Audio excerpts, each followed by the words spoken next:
રાજકોટમાં ગત 18 ડિસેમ્બરના રોજ કુખ્યાત પેંડા ગેંગના રાજા જાડેજા સહિત 9 લોકોની ગેંગ દ્વારા કોઠારિયા રોડ પર કારને આંતરીને છરી અને પાઇપ વડે 3 લોકો પર જીવલેણ હુમલો કરવામાં આવ્યો હતો।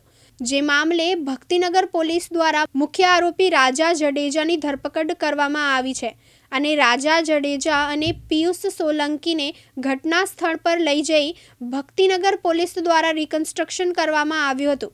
ભક્તિનગર પોલીસે આ કેસમાં કુલ 9 આરોપીઓમાંથી મુખ્ય આરોપી સહિત 6 આરોપીઓને પકડી પાડ્યા છે। આરોપીઓએ 8 વર્ષ પહેલા થયેલી પોલીસકર્મી ભરત ગઢવીની હત્યાના કેસમાં સાક્ષી હોવાનો ખાર રાખી સાક્ષીના ભાઈ સહિત 3 લોકો પર 18 ડિસેમ્બરે જીવલેણ હુમલો કર્યો હોવાનું સામે આવ્યું છે। ભક્તિનગર પોસ્ટે ગુનો નંબર 784/24 BNS 109 મુજબનો ગુનો દાખલ થયેલ।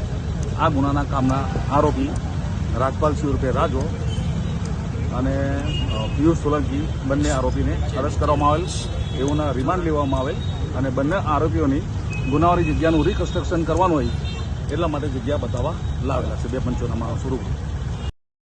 ભરત બરડવા સાથે રોહિત ભેજાણી, દિવ્યાંગ ન્યૂઝ, રાજકોટ।